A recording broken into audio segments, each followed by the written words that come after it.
नमस्कार दोस्तों, स्वागत है आप सभी का आपके अपने चैनल उत्तरापथ क्लासेस में। दोस्तों आज क्लास बीपीओ के लिए और क्लास महत्वपूर्ण है। इससे पहले एक क्लास इसी बुक से ली जा चुकी है, दूसरा अध्याय है और इसमें देखेंगे हम उत्तर प्रदेश की पंचायतें और नगर निकाय प्रणाली।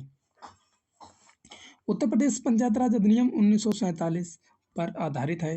अगला है कि उत्तर प्रदेश क्षेत्र समिति एवं जिला परिषद अधिनियम 1961 में लाया गया। कब लाया गया था? 1961 में लाया गया और ग्राम पंचायत, क्षेत्र पंचायत और जिला परिषद प्रणाली लागू की गई थी।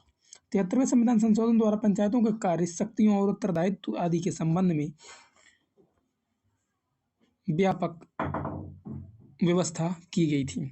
11वीं अनुसूची में वर्णित विभागों में 16 कार्य पंचायतों की हस्तांतरित किए गए थे। जिला पंचायत, तो जिला पंचायत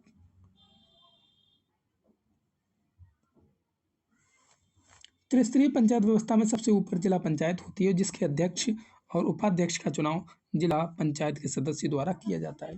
जिला पंचायत के सदस्यों का चुनाव क्षेत्र के वयस्क जनता द्वारा किया जाता है। जिला पंचायत के अध्यक्ष और उपाध्यक्ष के विरुद्ध अविश्वास प्रस्ताव चुने जाने की पश्चात ही 1 वर्ष तक नहीं लाया जा सकता है।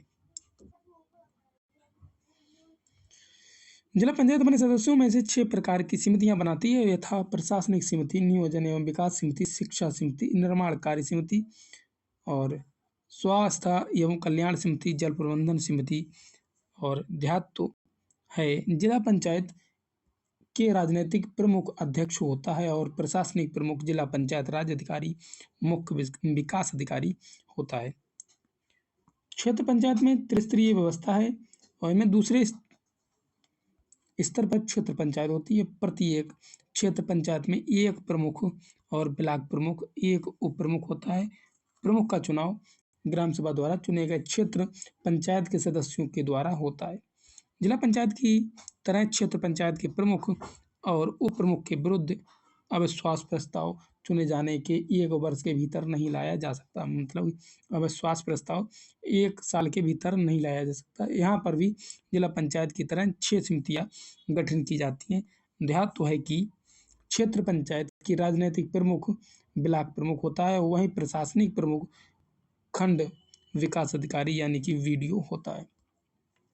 ग्राम पंचायत का अध्यक्ष प्रधान होता है, जिसका चुनाव प्रत्यक्ष रूप से ग्राम सभा के 18 वर्ष की आयु के मतदाताओं द्वारा किया जाता है। ग्राम पंचायत के सदस्यों का भी चुनाव प्रत्यक्ष रूप से ग्राम सभा द्वारा किया जाता है। ग्राम पंचायत का सदस्य या प्रधान चुने जाने हेतु न्यूनतम आयु सीमा 11 वर्ष किसी ग्राम पंचायत की पहली बैठक उसके गठन के 30 दिन के अंदर होना अनिवार्य है। इसके बाद सामान्यतः प्रत्येक माह के 1 बैठक होनी चाहिए, जो 2 बैठकें के बीच 2 महीने से अधिक का अंतर नहीं होना चाहिए।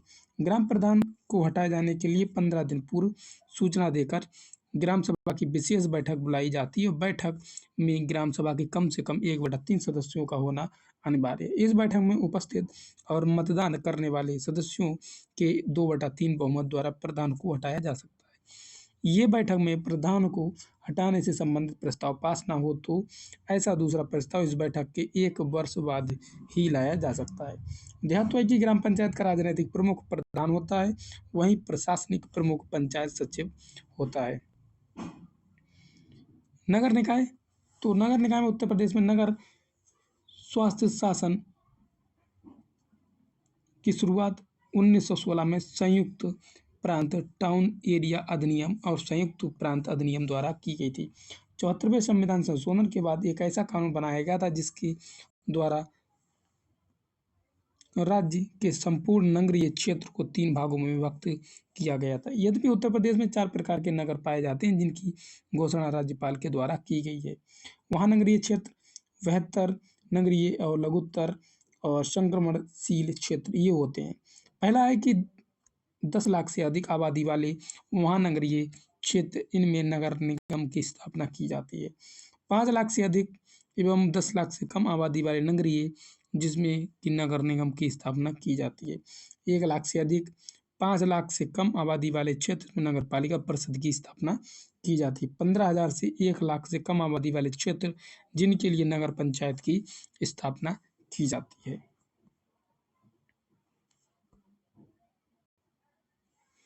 अगला है नगर निगम। तो नगर निगम निकाय का सबसे उच्च स्तर नगर निगम होता है।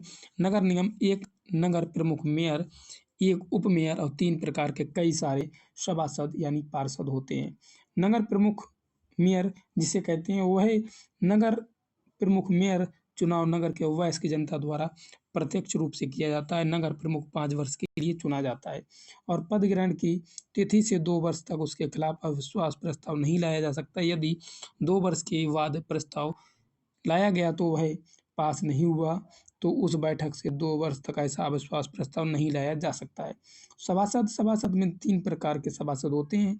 यथा निर्वाचित, मनोनीत एवं पदेन निर्वाचित सदस्य प्रत्येक वार्ड से एक-एक चुने जाते हैं, जिनके लिए ये आवश्यक है कि उनका नाम निर्वाचक सूची में हो और उम्र 21 वर्ष से कम ना हो, विधानमंडल का सदस्य होने की योग्यता रखते हों, निगम में निर्वाचित सभासदों की संख्या 60 से कम और 110 से अधिक नहीं होनी चाहिए। निगम में मनोनीत सदस्यों में से 5 से 10 को राज्य सरकार द्वारा मनोनीत किया जाता है। इन्हें मत का अधिकार नहीं होता है। पदेन सदस्यों में नगर क्षेत्र वाले एमपी, एमएलए, राज्यसभा, विधान परिषद के सदस्य आते हैं। निगम सभा में अनेक समितियां होती हैं, किंतु इनकी संख्या 12 से अधिक नहीं हो सकती है। नगर पालिका परिषद में एक अध्यक्ष होता है, एक उपाध्यक्ष होता है और 3 प्रकार के सदस्य होते हैं। अध्यक्ष का चुनाव प्रत्यक्ष निर्वाचन के द्वारा किया जाता है। निर्वाचित सदस्यों की संख्या 25 से 55 के बीच होती है। मनोनीत सदस्यों की संख्या 3 से 5 के बीच होती है। जहां नगर निगम में 12 से अधिक समितियां नहीं हो सकती हैं, वहीं नगर पालिका परिषद में इनकी संख्या 5 से अधिक नहीं होनी चाहिए। नगर पंचायत में एक अध्यक्ष, एक उपाध्यक्ष और 3 प्रकार के सदस्य होते हैं। अध्यक्ष का चुनाव जहां प्रत्यक्ष निर्वाचन के द्वारा होता है, वहीं उपाध्यक्ष का निर्वाचन द्वारा किया जाता है। निर्वाचित सदस्यों की संख्या 10 से कम और 24 से अधिक नहीं हो सकती है।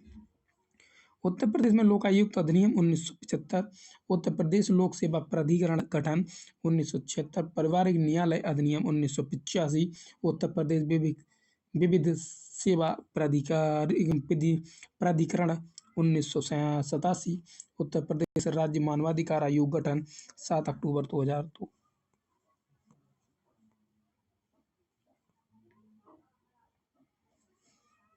अध्याय तीसरा है पंचायत राज संस्थाओं की आय और स्रोत। तो वर्ष 1951 में गठित स्थानीय वित्त जांच समितियां ने अपने प्रतिवेदन में स्थानीय संस्थाओं के लिए विभिन्न विषयों का सुझाव दिए। इस समिति का मानना था कि गृह कर, भूमि कर, चूल्हा कर तथा सामान्य स्वच्छता एवं स्वास्थ्य संबंधी करों को अनिवार्य घोषित किया जाना चाहिए।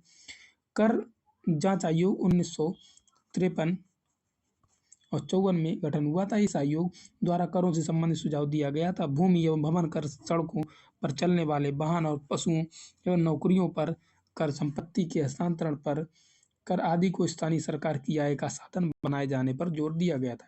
इस आयोग के बाद बलवंत राय मेहता समिति 1957 में ये भी संदर्भ में व्यापक सुझाव प्रस्तुत किए गए। समिति का मानना था कि पंचायत राज 3 प्रमुख अवयवों की आय के भिन्न भिन्न स्रोत होने चाहिए। ग्राम पंचायत, पंचायत समिति और जिला परिषद की आय उसकी स्थिति एवं कार्य के क्षेत्र के अनुसार निर्धारित किया जाना चाहिए। ग्राम पंचायत की आय के स्रोत। तो ग्राम पंचायत की आय के स्रोत इस प्रकार हैं। पहला है कि भू राजस्व की धनराशि के अनुसार 25 से 50% तक पंचायत कर, प्रांतीय सरकार द्वारा स्थानीय अधिकारियों द्वारा अनुदान, मनोरंजन कर, गांव के मेले बाजारों आदि पर कर, पशुओं तथा वाहनों आदि पर कर, मछली तालाब से प्राप्त आय, नालियों सड़कों की सफाई तथा रोशनी के लिए कर, कूड़ा करकट, मृत पशुओं की बिक्री से कर, चूल्हा कर, व्यापार तथा रोजगार कर, संपत्ति के क्रय विक्रय पर कर, पशुओं के रजिस्ट्रेशन फीस, दुग्ध उत्पादन पर कर आदि लगाया जा सके। प्रत्येक ग्राम सभा या ग्राम पंचायत के लिए एक ग्राम कोष होता है, जिसे ग्राम पंचायत निधि कोष कहा जाता है। ग्राम पंचायत की वार्षिक आय, व्यय का लेखा जोखा एवं अनुमान की सीमा के अंदर ग्राम सभा, ग्राम पंचायत या उसकी किसी समिति के कर्तव्यों का पालन करने के लिए धन खर्च किया जाता है। संबंधित खाते एवं संचालन ग्राम पंचायत, ग्राम प्रधान, पंचायत विकास अधिकारी के संयुक्त हस्ताक्षर से किया जाता है। मोटे तौर पर ग्राम पंचायत की आय के निम्नलिखित साधन है। पहला ये कि ग्राम पंचायत अधिनियम के अधीन लगाए गए किसी कर की आय और दूसरा है कि राज्य सरकार द्वारा ग्राम पंचायत को दी गई धनराशि। तीसरा है कि वे धनराशि जिन्हें न्यायालय या किसी अन्य नियम के तहत ग्राम निधि में जमा करने का निर्देश दिया गया हो। ग्राम पंचायत अधिनियम के अधीन पहले से जमा अवशेष आदि हो। धारा 104 के अनुसार अधीन प्राप्त समस्त धनराशि ग्राम पंचायत के सेवकों द्वारा संग्रहित धूल, गंदगी, गोबर, कूड़ा, करकट, पशुओं के शव आदि की बिक्री से प्राप्त धन, नजूल की संपत्ति लगान का हिस्सा जो राज्य सरकार ग्राम निधि में जमा करने का निर्देश दे। जिला पंचायत तथा या अथवा किसी अन्य स्थानीय प्राधिकारी द्वारा ग्राम निधि में अंशदान के रूप में दी गई धनराशि, ऋण अथवा दान के रूप में प्राप्त धनराशियां ऐसी अन्य धनराशियां जो राज्य सरकार के किसी सामान्य अथवा विशेष आज्ञा द्वारा ग्राम निधि को अनुदानित की जाए। समस्त धनराशि को जो धारा 224 यानी 24 अथवा किसी अन्य विधि के अधीन व्यक्ति, निगम अथवा राज्य सरकार को ग्राम पंचायत को प्राप्त हुई से राज्य सरकार से ग्राम पंचायत को प्राप्त हुई हो और राज्य की संचित निधि से सहायता अनुदान के रूप में प्राप्त समस्त धनराशियां। नोट में लिखा है कि ग्राम पंचायत पैसे का खर्च सही तरीके से कर रही है, इसकी जांच के लिए ऑडिट किया जाता है। ऑडिट दो तरह की होती है, एक सामान्य ऑडिट जो हर साल अप्रैल और मार्च के बीच होती है, इसके लिए सरकार द्वारा ऑडिट की नियुक्ति की जाती है। दूसरी ऑडिट विशेष प्रकार की होती है जो सरकार द्वारा विशेष अवसर पर करवाई जाती है। ऑडिट के समय आमदनी और खर्च के बारे में कागजात जैसे कैश बुक, वाउचर बिल, भुगतान की रसीद, प्राप्ति रसीद, बैंक का पासबुक, चेकबुक तथा संबंधित अन्य दस्तावेज ऑडिटर को दिखाने होते हैं। ग्राम कोष, तो ग्राम कोष प्रत्येक ग्राम सभा का एक ग्राम कोष होता है जिसके 4 भाग होते हैं। पहला है कि वास्तु कोष जिसमें पत्थर, मिट्टी और लकड़ी, सीमेंट, किताब आदि जमा किया जाता है। अन्य कोष जिसके तहत अनाज एकत्र किए जाते हैं। श्रम कोष जिसमें श्रम दान के समय जमा किया जाता है। नगद कोष में ग्राम के स्रोतों से मिली आय और पंचायत से नलों में से मिले अनुदान जमा होते हैं। केंद्र या राज्य सरकार गांव के विकास की योजनाओं के लिए ग्राम पंचायत को धन देती है। कुछ राशि समाज कल्याण की योजनाओं में विधवा, वृद्ध और वृद्धा आदि हितग्राहियों के लिए आती है। यह धन नियम के अनुसार ग्राम सभा के ग्राम कोष में जमा कर दिया जाता है। ग्राम पंचायत समिति की आय के स्रोत, प्रत्येक पंचायत समिति में पंचायत समिति के नाम से एक पंचायत समिति निधि का गठन किया जाता है जो जमा खाते में निम्नलिखित प्रकार की धनराशि जमा की जाती है। केंद्र और राज्य सरकार, जिला परिषद, स्थानीय प्राधिकरण द्वारा किए गए अंशदान या अनुदान होता है। केंद्र अथवा राज्य सरकार द्वारा स्वीकृत ऋण आदि कोई हो अथवा पंचायत समिति द्वारा अपनी संपत्ति से उगाही राशि होनी चाहिए।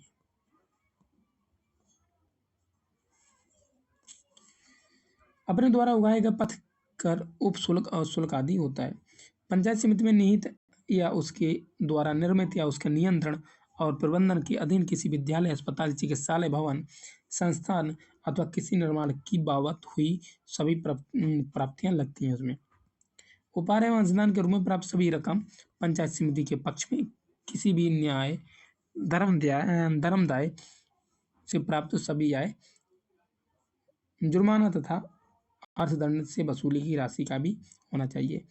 पंचायत समिति द्वारा प्राप्त आय अन्य सभी राशियां, प्रत्येक पंचायत समिति कुछ ऐसी रकम को अलग रखती है और उसे प्रतिवर्ष अपने प्रशासनिक कार्यों पर खर्च करने के साथ साथ अपने पदाधिकारी और कर्मचारियों के वेतन भत्ते, भविष्य निधि तथा उत्पादन को भुगतान करने के लिए अपेक्षित खर्च को पूरा करने में करता है। पंचायत समिति की निधि पंचायत समिति में निहित होती है कि कोष के खाते में जमा राशि ऐसी अव्यवस्था में रखी जाती है जो या उसका निवेश इस प्रकार किया जाता है जैसा कि राज्य सरकार द्वारा समय समय पर निर्देश दिया जाए। पंचायत समिति की राशि निधि से भुगतान के लिए सभी आदेशों और चेकों पर कार्यपालक पदाधिकारी का हस्ताक्षर आवश्यक होता है।